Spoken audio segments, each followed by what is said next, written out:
नमस्कार दोस्तों, स्वागत है आपका अपने YouTube चैनल। हमारा टॉपिक होने वाला है जीएस प्रैक्टिस सेट और इस प्रैक्टिस सेट में हम करेंगे हिस्ट्री के तीनों पोर्शन, प्राचीन भारत, मध्यकालीन भारत और आधुनिक भारत। इनसे बनने वाले सभी क्वेश्चन विस्तार पूर्वक पढ़ेंगे। शुरू कर लेते हैं अपने पहले क्वेश्चन के साथ। जो हमारा पहला क्वेश्चन है, पहला क्वेश्चन दिया गया है, महात्मा गांधी को सर्वप्रथम राष्ट्रपिता किसने कहा था? तो महात्मा गांधी को सर्वप्रथम राष्ट्रपिता कहा था सुभाष चंद्र बोस ने। ठीक है, याद रखना। जबकि गांधी जी की मृत्यु पर पंडित जवाहरलाल नेहरू ने कहा था, गांधी जी की मृत्यु पर पंडित जवाहरलाल नेहरू ने कहा था कि आज हमारे जीवन का प्रकाश चला गया। ठीक है, जबकि सरदार वल्लभ भाई पटेल को सरदार वल्लभ भाई पटेल को सरदार की उपाधि बारदोली की महिलाओं द्वारा दी गई थी, लेकिन इसे प्रसिद्ध करने वाले व्यक्ति कौन थे? गांधी जी थे। ठीक है, तो याद रखना तीनों है। याद रखना, आज हमारे जीवन से हमारा प्रकाश चला गया, ये गांधी की मृत्यु पर पंडित जवाहरलाल नेहरू कहते हैं। सरदार वल्लभ भाई पटेल के सरदार की उपाधि महात्मा गांधी आ जाएंगे, जबकि बारदोली महिला द्वारा भी दी गई थी। ठीक है, उसके बाद राष्ट्रपिता किसने कहा था? सुभाष चंद्र बोस ने कहा था। उसके बाद देखते हैं नेक्स्ट अगला क्वेश्चन, दूसरा क्वेश्चन जो हमारा दिया गया है, भारत के राज्य चिन्ह के फलक के नीचे देवनागरी लिपि में अंकित सत्यमेव जयते किस ग्रंथ से लिया गया है? सत्यमेव जयते किस ग्रंथ से लिया गया है? तो सत्यमेव जयते लिया गया है मुंडकोपनिषद से। किस ग्रंथ से लिया गया? मुंडकोपनिषद से लिया गया है। जबकि उपनिषद, जिसे हम क्या बोलते हैं? दर्शन का पिता बोलते हैं। दर्शन का पिता किसे बोलते हैं? उपनिषद को दर्शन का पिता बोलते हैं। उपनिषद की टोटल संख्या कितनी है? 108 है। ठीक है, याद रखना। जबकि रामायण और महाभारत का फारसी अनुवाद किसके द्वारा कराया गया था? तो याद रखना, ये कराया था बदायूं द्वारा। ठीक है, महाभारत और रामायण का फारसी अनुवाद बदायूं ने दिया। उपनिषद की संख्या 108, दर्शन का पिता बोलते हैं। वो सत्यमेव जयते कहां से लिया गया है? तो कहना मुंडकोपनिषद से लिया गया है। उसके बाद देखते हैं नेक्स्ट अगला question, question number 3। Question number 3 दिया गया है, भारत में अंग्रेजी शिक्षा की शुरुआत किसने की थी? बहुत महत्वपूर्ण क्वेश्चन है, क्वेश्चन बनते हैं यहां से। तो भारत में अंग्रेजी शिक्षा की शुरुआत किसके द्वारा की गई थी? तो कहना मैकाले द्वारा की गई थी। अगर पूछा जाए अंग्रेजी शिक्षा की शुरुआत कब की गई थी? 1835 में अंग्रेजी शिक्षा की शुरुआत की गई थी। जबकि एक क्वेश्चन आता है, भारत में आधुनिक शिक्षा का जनक, भारत में आधुनिक शिक्षा का जनक, अगर आधुनिक शिक्षा का जनक पूछा जाए तो बताना चार्ल्स ग्रांट। क्या नाम है व्यक्ति का? Charles grant. चार्ल्स ग्रांट को हम कहते हैं आधुनिक शिक्षा का जनक। जबकि अंग्रेजी शिक्षा की शुरुआत करने वाले व्यक्ति कौन थे? मैकाले। दोनों क्वेश्चन आते हैं, आपको याद रखना है। उसके बाद देखते हैं नेक्स्ट अगला क्वेश्चन। क्वेश्चन दिया गया है, भारत में थियोसॉफिकल सोसाइटी की स्थापना कहां हुई थी? तो देखो, थियोसॉफिकल सोसाइटी ये भारत में पूछा है। भारत में थियोसॉफिकल सोसाइटी की स्थापना कहां की गई थी? तो भारत में थियोसॉफिकल सोसाइटी की स्थापना की गई थी अड्यार, मद्रास में। और यहीं पर भारत में थियोसॉफिकल सोसाइटी का मुख्यालय भी था। ठीक है, ये थियोसॉफिकल सोसाइटी है जिसके कार्य से एनी बेसेंट भारत आई थी। अब बात कर लेते हैं, ये तो भारत में हो गया अड्यार में। जबकि थियोसॉफिकल सोसाइटी की स्थापना कहां की गई थी? तो बताना न्यूयॉर्क में की गई थी। और कब की गई थी? 1875 में की गई थी। ठीक है, किसके द्वारा? कर्नल अर्काट और मैडम ब्लाट बस के द्वारा। ठीक है, याद रखना। उसके बाद थियोसॉफिकल सोसाइटी के कार्य से एनी बेसेंट भारत आई थी और उन्होंने ही अड्यार में थियोसॉफिकल सोसाइटी का मुख्यालय खोला था। ठीक है, तो ये क्वेश्चन है, आपको याद रखने हैं। उसके बाद देखते हैं नेक्स्ट अगला question, question number 5। Question number 5 दिया गया है, संगम युग में अरंगु कहते थे। तो संगम युग में अरंगु किसे कहते थे? तो कहना रंगमंच को कहते थे। उसके बाद देखते हैं अगला क्वेश्चन, एरोला के प्रसिद्ध कैलाश मंदिर का निर्माण किस वंश के शासकों ने करवाया था? ठीक है, एलोरा में निर्मित प्रसिद्ध कैलाश मंदिर का निर्माण किस वंश के शासकों ने करवाया था? तो किस वंश के शासकों द्वारा कराया गया था? यह कराया गया था राष्ट्रकूट के शासकों द्वारा। ठीक है, राष्ट्रकूट हो जाएगा। राष्ट्रकूट वंश का संस्थापक कौन था? दंती दुर्ग था, याद रखना है। उसके बाद देखते हैं नेक्स्ट क्वेश्चन नंबर 7। अशोक सा क्वेश्चन है, अशोक सा क्वेश्चन आते ही रहते हैं। देखो क्या दिया गया है, अशोक के कलिंग युद्ध के विषय में किस अभिलेख से जानकारी मिलती है? बहुत महत्वपूर्ण है, कलिंग आक्रमण की बात है। कलिंग आक्रमण जो अशोक का अंतिम आक्रमण था। अशोक का अंतिम आक्रमण कौन सा था? कलिंग आक्रमण। कलिंग आक्रमण कब किया गया था? 261 ईसा पूर्व किया गया था। ठीक है, ये अशोक का अंतिम आक्रमण था। इसकी जानकारी कहां से मिलती है? तो इसकी जानकारी हमें 13वें शिलालेख से मिलती है। ऑप्शन नंबर डी हमारा हो जाएगा। ठीक है, याद रखना। उसके बाद बात कर लेते कलिंग पर जिस समय अशोक आक्रमण करता है तो वहां का शासक कौन था? शासक था नंदराज। जबकि राजधानी क्या थी कलिंग की? तोसली की। ठीक है, तो अशोक के कलिंग आक्रमण से आता, इसके बाद इसका हृदय परिवर्तन हो जाता है। याद रखना, यह अशोक का अंतिम आक्रमण था। उसके बाद देखते हैं क्वेश्चन नंबर 8। क्वेश्चन नंबर 8 दिया गया है, अमृतसर में स्वर्ण मंदिर के निर्माण के लिए भूमि प्रदान करने वाला मुगल सम्राट था। अर्थात अमृतसर में स्वर्ण मंदिर के निर्माण के लिए भूमि दान करने वाला मुगल शासक कौन था? तो भूमि दान करने वाला मुगल शासक अकबर था। लेकिन अगर पूछा जाए किस गुरु को दी थी, तो कहना सिखों के चौथे गुरु थे। और चौथे गुरु कौन थे? रामदास थे। ठीक है, सिखों के चौथे गुरु रामदास को अमृतसर के निकट भूमि दी थी जिस पर स्वर्ण मंदिर बनवाया गया है। और स्वर्ण मंदिर किसके द्वारा बनाया गया था? तो ये अर्जुन देव द्वारा बनाया गया था। ठीक है, जो सिखों के 5वें गुरु थे। ठीक है, याद रखना। उसके बाद देखते हैं next question number 9। Question number 9 दिया गया है, भागवत गीता का सर्वप्रथम अंग्रेजी अनुवाद किसने किया था? तो भागवत गीता का अंग्रेजी अनुवाद किया था चार्ल्स विल्किंस ने। ठीक है, किसने? चार्ल्स विल्किंस ने इसका अंग्रेजी अनुवाद किया था। उसके बाद देखते हैं क्वेश्चन नंबर 10, बहुत महत्वपूर्ण क्वेश्चन है। भारतीय पुनर्जागरण का पिता किसे कहते हैं? तो भारतीय पुनर्जागरण का पिता कहते हैं राजा राम मोहन राय को।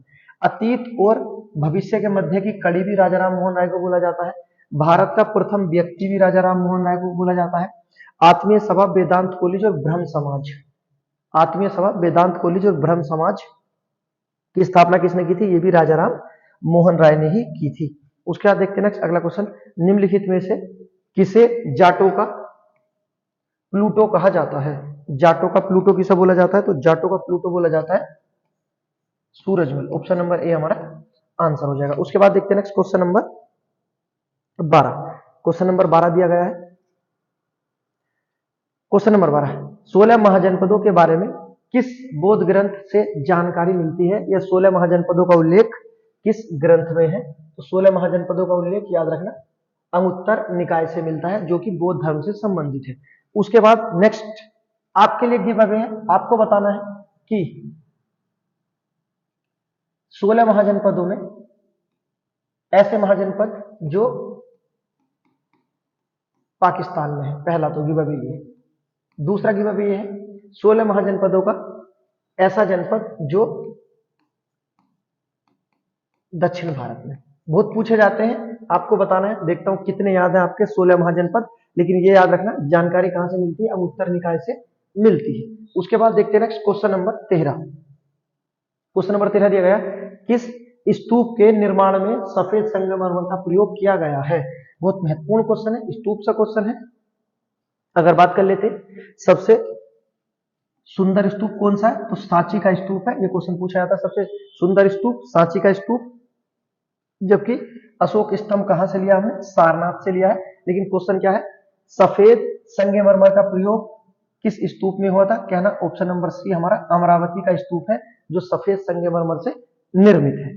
ठीक है, याद रखना। उसके बाद देखते हैं next question number 14। Question number 14 दिया गया है, निम्न में से किस स्थान पर डच व्यापारियों ने अपनी फैक्ट्री स्थापित की थी?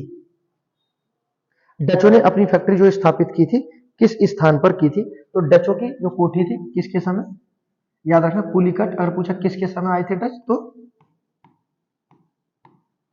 डच भारत अकबर के समय आए थे। ठीक है, और अंग्रेजों से युद्ध लड़ते हुए बेदरा के युद्ध में बुरी तरह से पराजित हो जाते हैं 1759 में। और फिर डच कहां चले जाते हैं? तो याद रखना डच यहां से चले जाते हैं इंडोनेशिया। डच कहां चले जाते हैं? इंडोनेशिया। और इंडोनेशिया का प्राचीन नाम भी आता है डच ईस्ट इंडीज। ये आपको याद रखना है कि इंडोनेशिया का प्राचीन नाम क्या है? डच ईस्ट इंडीज इंडोनेशिया का प्राचीन नाम है। ठीक है, याद रखना। भारत से बेदरा के युद्ध में पराजित होने के बाद डच कहां चले गए थे? तो बताना इंडोनेशिया चले गए थे। उसके बाद देखते हैं next question, question number 15। Question number 15 देखते हैं जो हमारा दिया गया है। क्वेश्चन नंबर 15 दिया गया है, भारत में सिविल सेवा को प्रारंभ करने का श्रेय किसे दिया जाता है, या भारत में सिविल सेवा किसके द्वारा प्रारंभ की गई थी। तो भारत में सिविल सेवा किसके द्वारा प्रारंभ की गई थी, लॉर्ड कॉर्नवालिस द्वारा भारत में सिविल सेवा प्रारंभ की गई थी। उसके बाद देखते हैं नेक्स्ट अगला क्वेश्चन नंबर 16। क्वेश्चन नंबर 16 दिया गया है, सुधारों व प्रशासनिक व्यवस्था के आधार पर किस गवर्नर जनरल को आधुनिक भारत का निर्माता कहा जाता है। अच्छा क्वेश्चन है, आधुनिक भारत का निर्माता किस गवर्नर जनरल को बोला जाता है। आधुनिक भारत का निर्माता बोला जाता है डलहौजी को। डलहौजी द्वारा बहुत सारे कार्य प्रारंभ किए गए थे, जैसे रेल सेवा का जनक, डाक सेवा का जनक, ठीक है, सब किसे कहते हैं, डलहौजी को ही कहते हैं। इसी कारण इसे आधुनिक भारत का निर्माता बोला जाता है। जबकि लॉर्ड कॉर्नवालिस अपने स्थायी बंदोबस्त के लिए जाना जाता है, लॉर्ड वेलेजली सहायक संधि के लिए जाना जाता है, और लॉर्ड विलियम बेंटिंग ये सती प्रथा के लिए जाने जाते हैं। ठीक है, तो सभी का योगदान है, लेकिन क्वेश्चन क्या था, आधुनिक भारत का निर्माता किसे कहते हैं, डलहौजी को आधुनिक भारत का निर्माता कहते हैं। उसके बाद देखते हैं नेक्स्ट अगला question, question number 17। Question number 17 दिया, वर्ग व्यवस्था जाति व्यवस्था में कब परिणत हो गई। ठीक है, वर्ग व्यवस्था जाति व्यवस्था में कब परिगणित हो गई, तो कब की गई थी जाति व्यवस्था में, तो याद रखना ये की गई थी आपके ऋग्वेद काल में। ठीक है, ऑप्शन नंबर सी हमारा आंसर हो जाएगा। उसके बाद देखते हैं next question number 18। Question number 18 अच्छा क्वेश्चन, मनरम कहते थे, मनरम किसे कहते थे, तो राजधानी में जो न्यायालय होता था उसे क्या कहते थे, मनरम कहते थे। ठीक है, राजधानी के न्यायालय को क्या बोलते थे, मनरम कहा जाता था। उसके बाद देखते हैं नेक्स्ट अगला question, question number 19। Question number 19 देखते हैं जो दिया गया है, संगम काल में भारत से निर्यात होने वाली प्रमुख वस्तु थी। संगम काल में भारत से निर्यात होने वाली वस्तु क्या थी, तो कहना मसाले थे। ठीक है, जो कौन करते थे, कहना पांड्या वंश द्वारा सर्वाधिक मसालों का व्यापार किया जाता था। ठीक है, उसके बाद देखते हैं नेक्स्ट अगला क्वेश्चन, वैष्णव मत, वैष्णव मत किन शासकों के संरक्षण में अपने चरमोत्कर्ष पर पहुंचा था। कौन सा मत, वैष्णव मत, अर्थात विष्णु को मानने वाले। तो सबसे अपने उच्च पायदान पे किसके शासन काल में पहुंचा था, तो कहना वैष्णव मत अपने उच्च पायदान पर गुप्तों के समय पहुंचा था। उसके बाद देखते हैं नेक्स्ट क्वेश्चन नंबर 21, भारत में कृषि का प्राचीनतम साक्ष्य कहां से मिलता है, तो भारत में कृषि का प्राचीनतम साक्ष्य मिलता है मेहरगढ़, जो वर्तमान में कहां है, पाकिस्तान में स्थित है। उसके बाद देखते हैं next question number 22। Question number 22 दिया गया है, अलाउद्दीन खिलजी द्वारा निर्मित अलाई दरवाजा, अलाई दरवाजे का निर्माण किसके द्वारा हुआ, अलाउद्दीन खिलजी द्वारा। अलाउद्दीन खिलजी द्वारा निर्मित अलाई दरवाजे को किस इतिहासकार ने इस्लामी स्थापत्य कला के खजाने का सबसे सुंदर हीरा कहा। अर्थात किस व्यक्ति द्वारा अलाई दरवाजे को इस्लामी स्थापत्य कला के खजाने का सबसे सुंदर हीरा बताया गया है, तो व्यक्ति का नाम याद रखना, व्यक्ति का नाम क्या है, मार्शल। ठीक है, अलाउद्दीन द्वारा बनाया गया अलाई दरवाजा। अलाई दरवाजे के बारे में जो आपको मेन चीज याद रखनी है कि कुतुब मीनार का प्रवेश द्वार कहा जाता है अलाई दरवाजे को।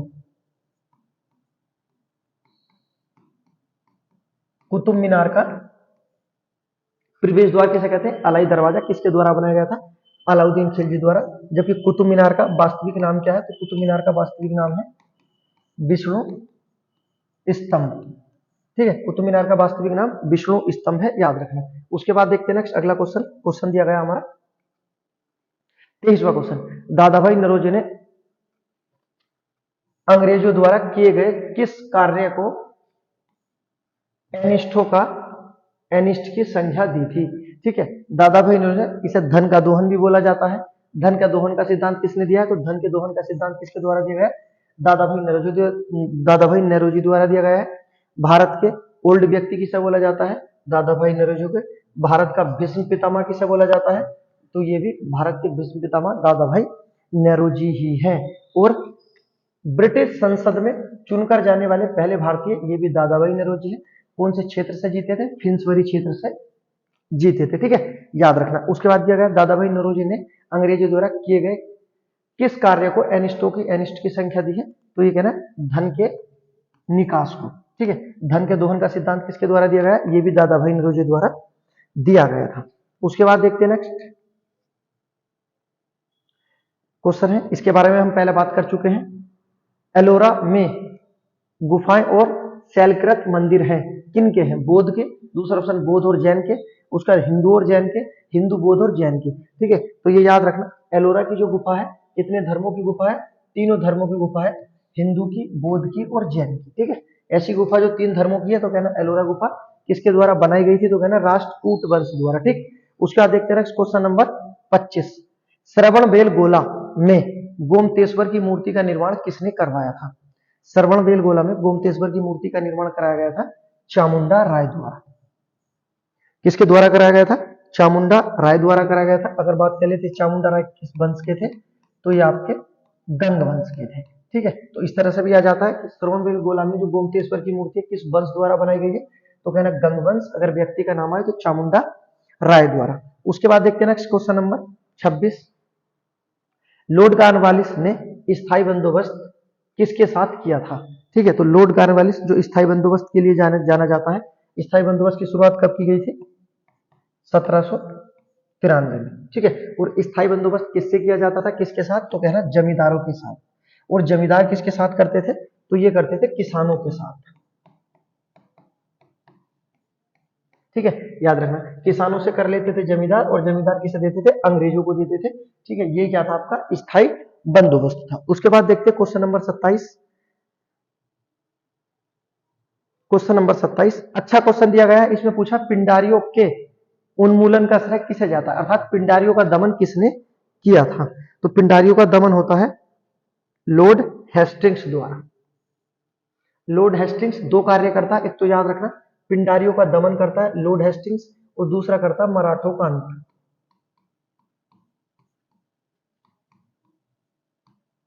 मराठों का अंत किसके द्वारा किया गया था? तो कहना लॉर्ड कॉर्नवालिस। कब? 1818 में मराठों का अंत होता है, और इसी समय 1817 1818 में पिंडारियों का दमन हो जाता है। ठीक है, याद रखना। उसके बाद देखते हैं नेक्स्ट अगला क्वेश्चन, क्वेश्चन नंबर 28।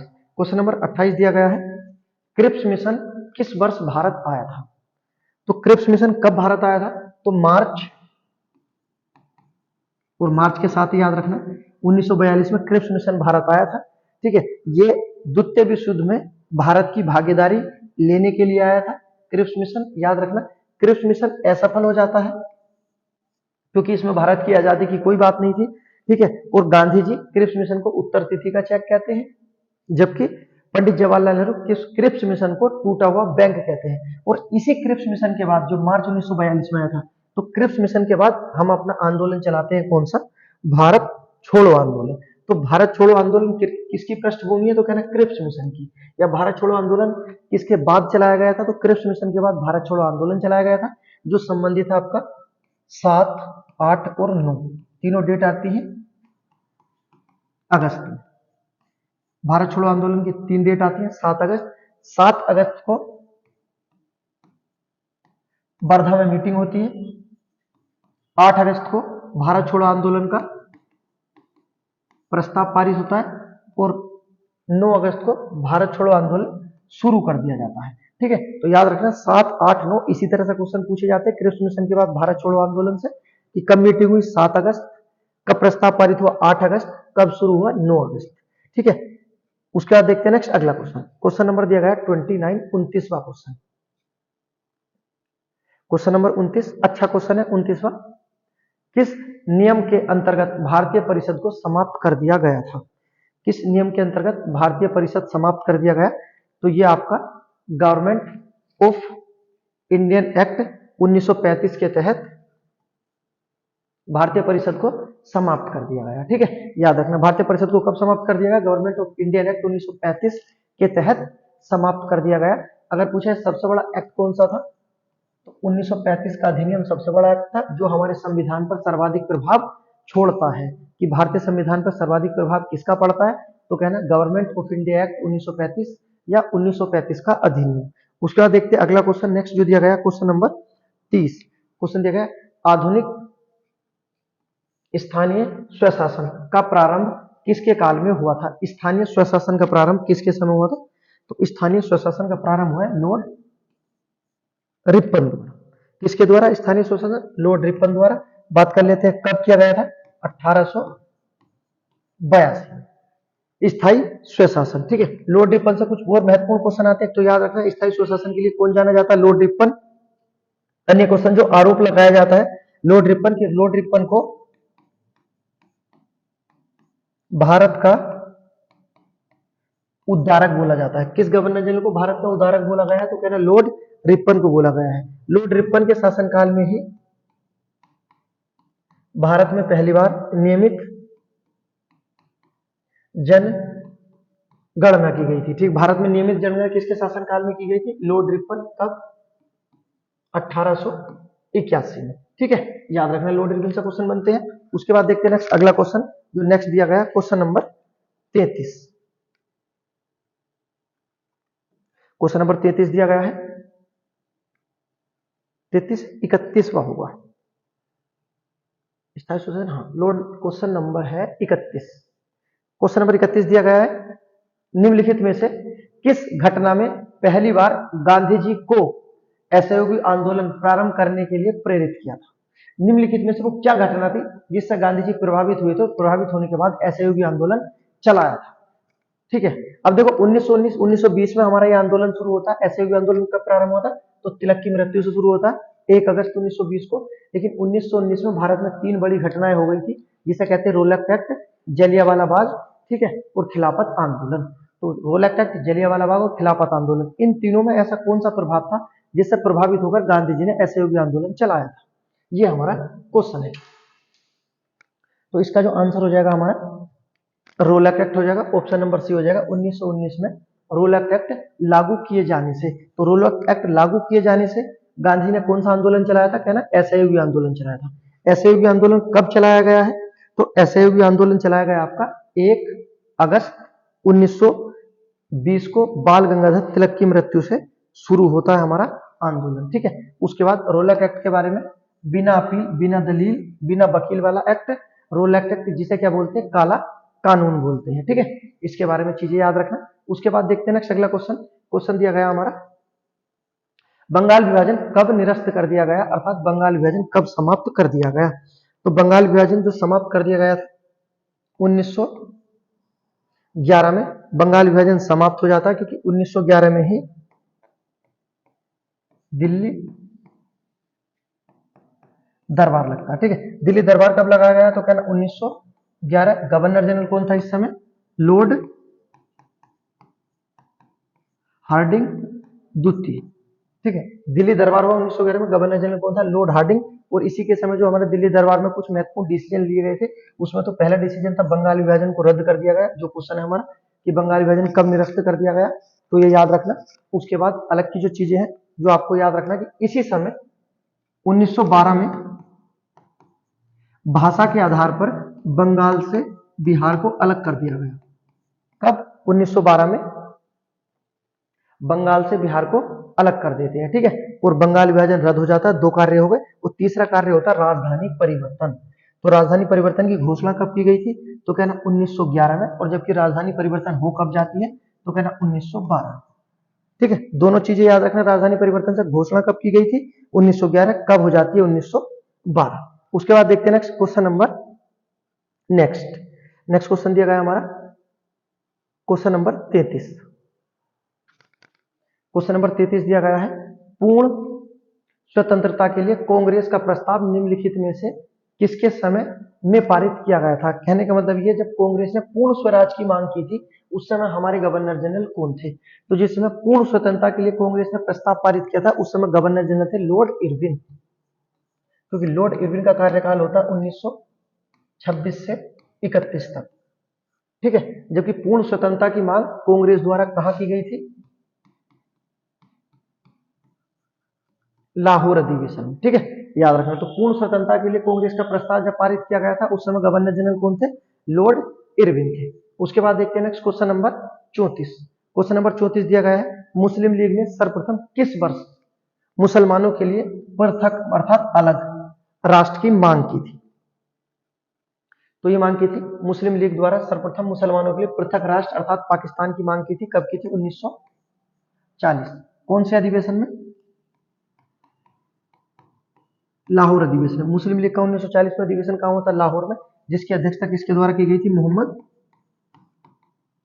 जिन्ना द्वारा की गई थी। ठीक है, याद रखना। उसके बाद देखो यहां से कुछ जो महत्वपूर्ण चीजें आपको याद रखनी है कि लाहौर अधिवेशन की अध्यक्षता किसने की? मोहम्मद अली जिन्ना ने, जिसमें मुसलमानों के लिए अलग से एक पृथक राष्ट्र की मांग की थी, अर्थात पाकिस्तान की मांग की थी। लेकिन क्वेश्चन पूछा जाता पाकिस्तान की मांग का प्रस्ताव किसके द्वारा रखा गया था?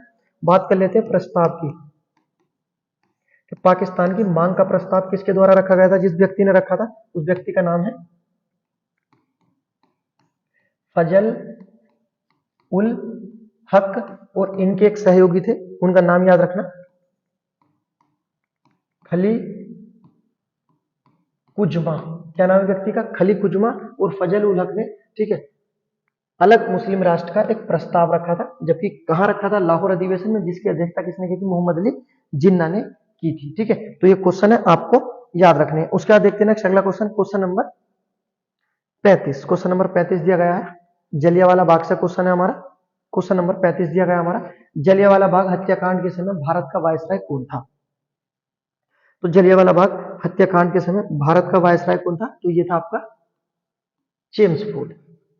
ठीक है, ये भी याद रखना, जिस समय रोलक एक्ट आया था, जो काला कानून, उस समय गवर्नर जनरल कौन था? उस समय भी हमारा चेम्सफोर्ड गवर्नर जनरल ही था। ठीक है, याद रखना। उसके बाद जलियांवाला बाग सभी को पता कब हुआ है? 13 अप्रैल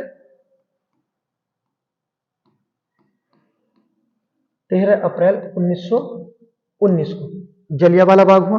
ठीक है, जलियांवाला बाग में जो दो दोषी व्यक्ति थे, दोनों का नाम याद रखना। एक आता है ओ डायर और दूसरा आता है आर डायर। ठीक है, दो डायर थे, दोनों डायर याद रखना। जो ओ डायर था वो आपका कहां का? आपका पंजाब का। ओ डायर पंजाब का, पूरे पंजाब का गवर्नर था, जबकि आर डायर अमृतसर का था। ठीक है, लेकिन लास्ट में होता क्या? आर डायर तो अपनी ही मौत मर जाता है, लेकिन ओ डायर को कौन मारता है? उधम सिंह मारते हैं। कब? तो ये याद रखना 1940 में। आर डायर की, ओ डायर की हत्या कौन करता है? उधम सिंह। कब करते हैं? 1940 में। ठीक है, उसके बाद उधम सिंह को, ठीक है, कब फांसी दे दी जाती है? तो लंदन में फांसी दे दी जाती है 31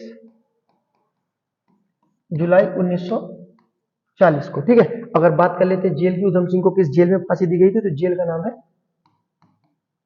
पेंटाविले। कौन सी जेल थी?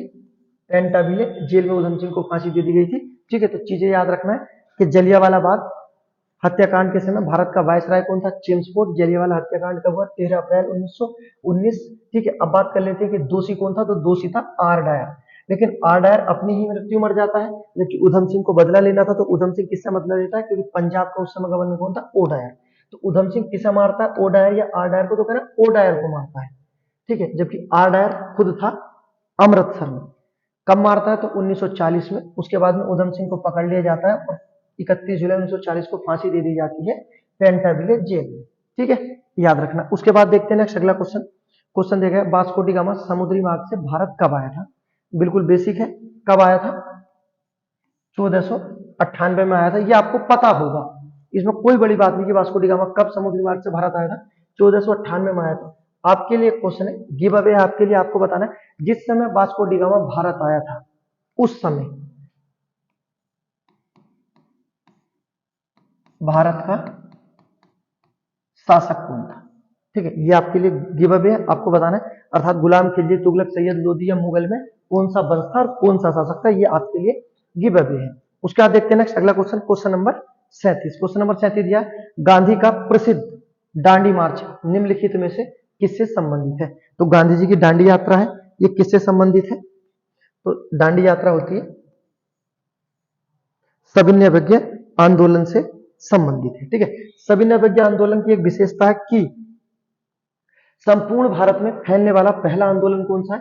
तो संपूर्ण भारत में फैलने वाला पहला आंदोलन है सविनय अवज्ञा आंदोलन। कब प्रारंभ किया गया था? तो ये याद रखना 1930 में प्रारंभ किया गया। उसके बाद 1931 में ये रोक दिया गया। याद रखना, गांधी इरविन समझौते से कौन सा आंदोलन रोका गया था? तो सविनय अवज्ञा आंदोलन गांधी इरविन समझौते से रोक दिया जाता है। पहले कब चलाया गया? 1930। कौन से प्रस्ताव से रोक दिया? तो गांधी इरविन समझौते से रोक दिया। उसके बाद गांधी जी सविनय अवज्ञा आंदोलन को फिर दोबारा चलाते हैं 1932 में। तो ये ऐसा आंदोलन है जो 2 चरणों में चलाया गया है, पहला 1930, उसके बाद 1932। जब 1932 में चलाया गया, फिर अंत में 1934 में यह आंदोलन पूर्ण रूप से समाप्त कर दिया जाता है गांधी जी द्वारा ही। तो सविनय अवज्ञा आंदोलन से क्वेश्चन आते हैं कि दूसरा चरण कब शुरू हुआ था, कहना दूसरा चरण हुआ था 1932 में शुरू, ठीक है। और पहला जो शुरू हुआ 1930 में, किससे संबंधित है, तो डांडी मार्च से संबंधित है, ठीक है। डांडी मार्च जो शुरू होता है कहां से, आपकी अहमदाबाद में साबरमती से शुरू होता है, और डांडी जाकर नमक कानून तोड़ दिया जाता है, ठीक है। और आंदोलन शुरू कर दिया जाता है कौन सा, सविनय अवज्ञा आंदोलन, ठीक है। उसके बाद देखते हैं नेक्स्ट अगला question, question number 38। Question number 38 दिया गया है, ब्रिटिश सरकार ने किस योजना के द्वारा भारत छोड़ो तथा भारत के विभाजन की घोषणा की थी। तो किस योजना के तहत की थी, तो कहना माउंटबेटन योजना के तहत। किस योजना के तहत, माउंटबेटन योजना के तहत की थी। माउंटबेटन योजना कब आई थी, या इसे किस नाम से जानते हैं, तो इसे कहते हैं 3 जून योजना या माउंटबेटन योजना, एक ही बात है, ठीक है। तो इस योजना में भारत विभाजन का प्रस्ताव था। क्वेश्चन पूछा जाता है कि भारत विभाजन का प्रस्ताव किसमें था, तो कहना माउंटबेटन योजना में था। एक और क्वेश्चन पूछा जाता है कि भारत विभाजन किसके दिमाग की उपज था, तो भारत विभाजन माउंटबेटन गवर्नर जनरल के दिमाग की ही उपज था, ठीक है, आपको याद रखना। उसके बाद जो दिया गया क्रिप्स मिशन, क्रिप्स मिशन कब आता है, ये तो 1942 में आता है। इसके बाद हम भारत छोड़ो आंदोलन चलाते हैं। उसके बाद कैबिनेट मिशन 1946 में आता है, जो हमारी संविधान सभा का गठन कर देता है। उसके बाद बेबिल योजना 1945 में होता है, जो मुस्लिम लीग और कांग्रेस से शिमला में बात करता है, ठीक है। लेकिन हमारा क्वेश्चन क्या था, विभाजन की घोषणा, तो माउंटबेटन योजना 3 जून योजना, ठीक है, 3 जून 1947 से पूरा याद रखना। उसका देखते हैं next question number 39। Question number 39 दिया गया है, केंद्र में द्वैध शासन, केंद्र की बात है, केंद्र में द्वैध शासन की स्थापना किस अधिनियम के द्वारा लागू की गई थी, या केंद्र में द्वैध शासन किस अधिनियम के तहत लगाया गया था। केंद्र के द्वैध शासन की बात है, तो देखो अगर केंद्र के द्वैध शासन की बात है तो भारत सरकार अधिनियम 1935। लेकिन अगर केंद्र की जगह हम यहाँ राज्य कर देते, बस इतना ही अंतर हो जाता, राज्य में द्वैध शासन किस अधिनियम द्वारा, तो राज्य हो जाता तो भारत सरकार अधिनियम 1919 हो जाता। दोनों क्वेश्चन याद रखने, अगर राज्य आएगा तो 1919 है, केंद्र आएगा तो 1935 है। या क्वेश्चन इस तरह से भी आ जाता है कि राज्य में द्वैध शासन कब समाप्त कर दिया गया था, तो राज्य में द्वैध शासन लगाया तो 1919 के अधिनियम में था, लेकिन समाप्त कर दिया गया था राज्य में 1935, क्योंकि राज्य से समाप्त करने के बाद ही केंद्र में लगाया गया था, ठीक है, याद रखना। उसके बाद देखते हैं नेक्स्ट अगला क्वेश्चन, क्वेश्चन नंबर 40। व्यक्ति नहीं है, महिला है, चांद बीबी कहाँ की शासक थी, शासक नहीं शासिका होना था शुद्ध में ना, चलो कोई बात नहीं। चांद बीबी कहाँ की शासिका थी, तो चांद बीबी अहमदनगर की शासिका थी। उसके बाद चांद बीबी किसके समकालीन है, तो ये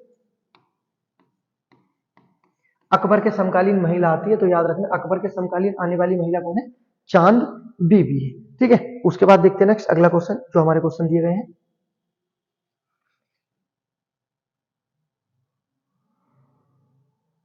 नेक्स्ट क्वेश्चन देख लेते हैं, क्वेश्चन नंबर 42। क्वेश्चन नंबर 42 में गया, नोबेल पुरस्कार विजेता रविन्द्रनाथ टैगोर। रविन्द्रनाथ टैगोर एशिया के नोबेल विजेता पहले व्यक्ति हैं, याद रखना।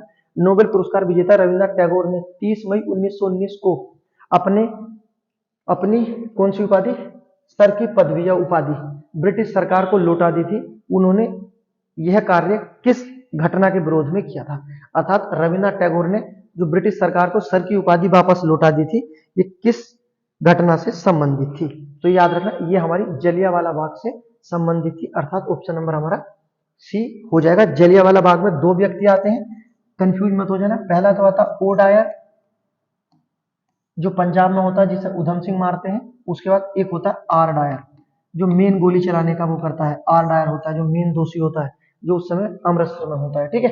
लेकिन ये अपनी मौत मर जाता है, उधम सिंह ओ डायर को मारता है, ये क्वेश्चन पूछा जाता है। उसके बाद देखते हैं नेक्स्ट अगला क्वेश्चन, क्वेश्चन नंबर 43 क्वेश्चन देख लेते हैं।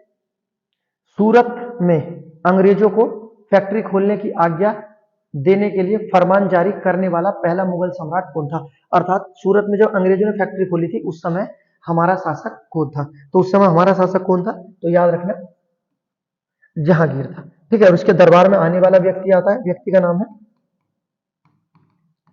हॉकिंस, ठीक है। जहांगीर के दरबार में आने वाला अंग्रेज व्यक्ति कौन था, हॉकिंस। कब आया था, 1608 में, ठीक है। और ये हॉकिंस जहांगीर से मुलाकात कहाँ करता है, तो कहना आगरा में मुलाकात होती है। मुलाकात भी पूछी गई है, हॉकिंस और जहांगीर की मुलाकात कहाँ हुई थी, आगरा में, जहां ये सूरत में फैक्ट्री खोलने की अनुमति ले लेता है और जहांगीर दे भी देता है अनुमति, लेकिन बाद में कुछ ही समय बाद एकदम रुकवा देता है। ठीक है, तो अनुमति तो दी है लेकिन रुकवा देता है। तो याद रखना कि जहांगीर के शासनकाल में कौन अंग्रेज आया था, कहना हॉकिंस, और किसकी अनुमति ली थी, सूरत में फैक्ट्री खोलने की अनुमति ली थी। मुलाकात कहाँ की थी, आगरा में। कब की थी, 1608 में। उसके अलावा नेक्स्ट जो आपको याद रखना है कि जहांगीर के शासनकाल में अन्य व्यक्ति भी आता है जिसका नाम है टॉमस रो। क्या नाम है, टॉमस रो। अब देखो टॉमस रो से कंफ्यूजन होता है कि ये जहांगीर से मिला, हाँ तो जहांगीर से तो मिला। देखो अगर क्वेश्चन हुआ था टॉमस रो भारत कब आया था, तो कहना 1615 में भारत आया था। लेकिन अगर क्वेश्चन आता है जहांगीर से कब मिला है, तो ये 1616 में मिलता है। ठीक है, दोनों चीजें याद रखना। दो क्वेश्चन आते हैं, टॉमस रो भारत कब आया, 1615 में आया था। कब आया, 1615 में। ठीक है, उसके बाद नेक्स्ट जो मुलाकात करता है, कब करता है, तो मुलाकात करता है 1616 में मुलाकात होती है इनकी। ठीक है, तो याद रखना। उसके बाद नेक्स्ट जो आपको याद रखना है कि टॉमस रो और जहांगीर की मुलाकात कहाँ होती है, तो इनकी मुलाकात होती है अजमेर में। ये पूछे जाते हैं कि जहांगीर और टॉमस रो की मुलाकात अजमेर में, जहांगीर हॉकिंस की आगरा में। कब आए, एक 8 में एक 16 में, लेकिन 16 में मुलाकात करता है जहांगीर से, जबकि भारत आया था 1615 में। ठीक, याद रखना। उसके बाद देखते हैं next question number 44। Question number 44 दिया है, निम्नलिखित मुगल सम्राटों में निर्माताओं का राजकुमार कौन था।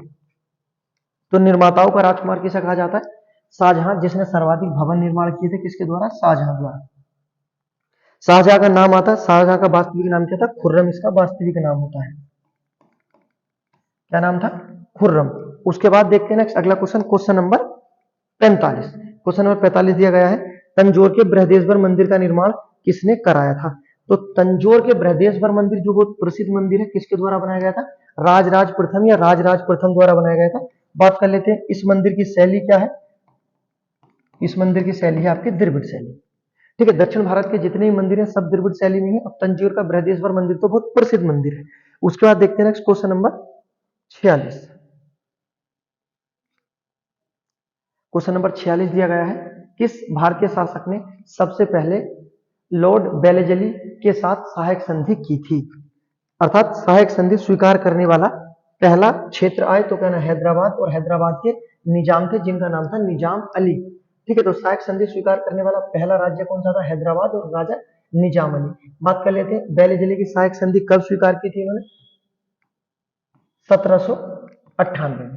ठीक है, हैदराबाद में कब सहायक संधि स्वीकार की थी, 1798 में। सहायक संधि का जनक लॉर्ड बेलेजली होता है। उसका देखते हैं क्वेश्चन नंबर 47। क्वेश्चन नंबर 47 दिया गया है, एलोरा के प्रसिद्ध कैलाश मंदिर का निर्माण किस राष्ट्रकूट शासक ने किया था। तो एलोरा का प्रसिद्ध कैलाश मंदिर का निर्माण ये किया गया था कृष्ण प्रथम द्वारा। कई बार क्वेश्चन आ चुका है, रिपीट हो चुका है, याद रखना। एलोरा की गुफा 3 धर्मों की गुफा है, इसमें 3 ही शब्द हैं, ए, लो और रा। 3 शब्द 3 धर्मों की हो जाएगी। ठीक है, जबकि एलिफेंटा नहीं होगी 3 धर्मों की, और ना ही अजंता होगी, सिर्फ एलोरा गुफा होगी। उसके बाद देखते हैं नेक्स्ट क्वेश्चन नंबर 48।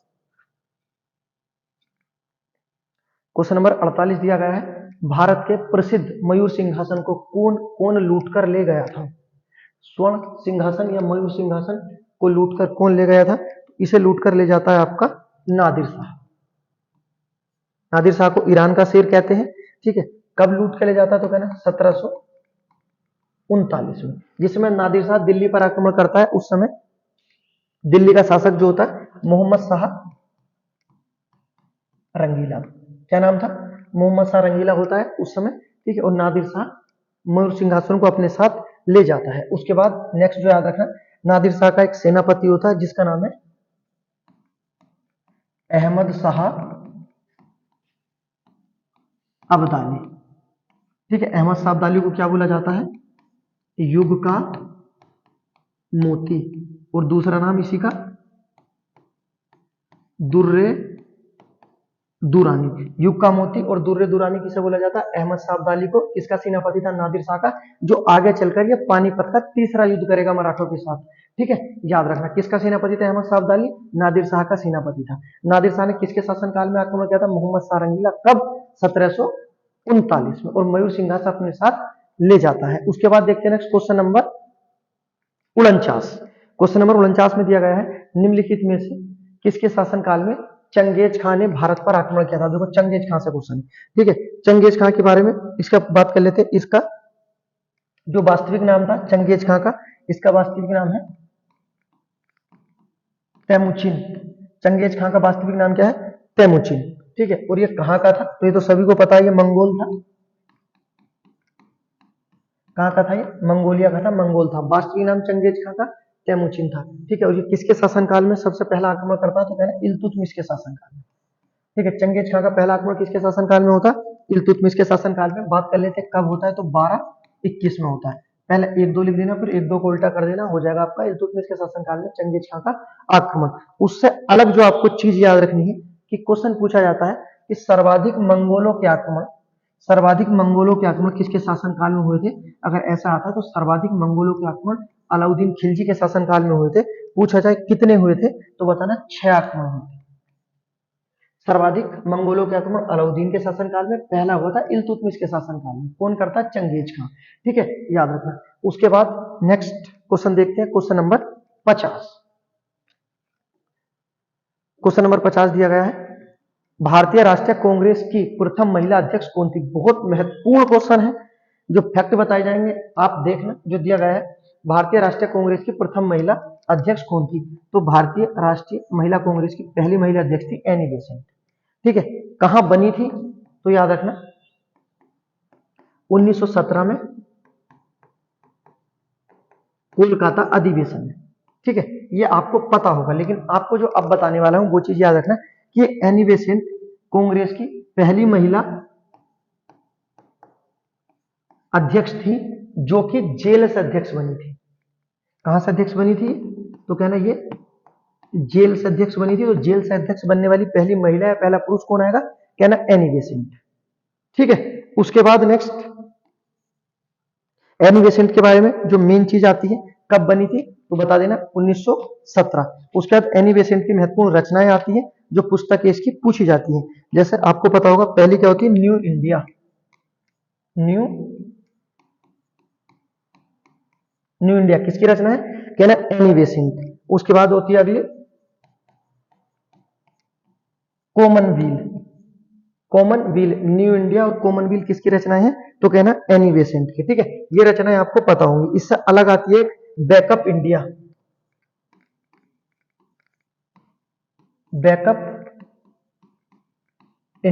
ठीक है।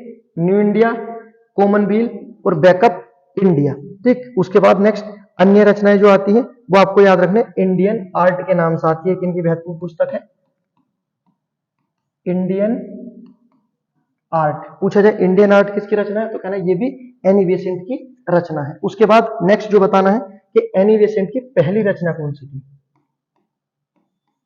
ठीक है। बहुत सारे फैक्ट आपको एक्स्ट्रा मिलेंगे जो आपको याद रखना है। एनी बेसेंट की पहली जो रचना थी उसका नाम है death and art. Death and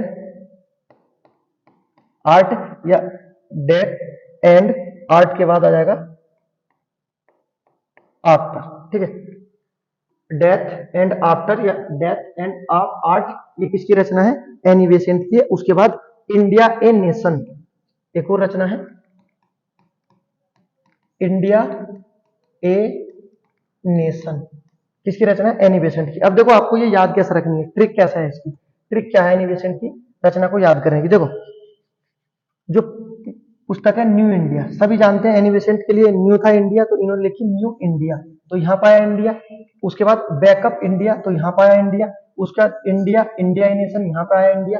उसके बाद इंडिया आर्ट, ये आया इंडिया। लगभग लगभग सभी जगह है, बस आप एक बार देख लो, जैसे India nation, backup India, new India, India art. लेकिन अगर पूछी जाए पहली कौन सी थी, तो कहना डेथ एंड आफ्टर या डेथ एंड आर्ट, ये इनकी पहली रचना है। एनी बेसेंट के बारे में, एनी बेसेंट के बारे में आते हैं, ये जब बनी थी अध्यक्ष तो उस समय ये जेल में थी, क्योंकि ये होम रूल आंदोलन के दौरान जेल चली गई थी। जो होम रूल आंदोलन चलाया गया था 1916 में बाल गंगाधर तिलक और एनी बेसेंट द्वारा, ठीक है। तो ये चीजें थी, याद रखना। अब बात कर लेते हैं गिव अवे। गिव अवे के लिए आपको क्वेश्चन बताना है कि कांग्रेस के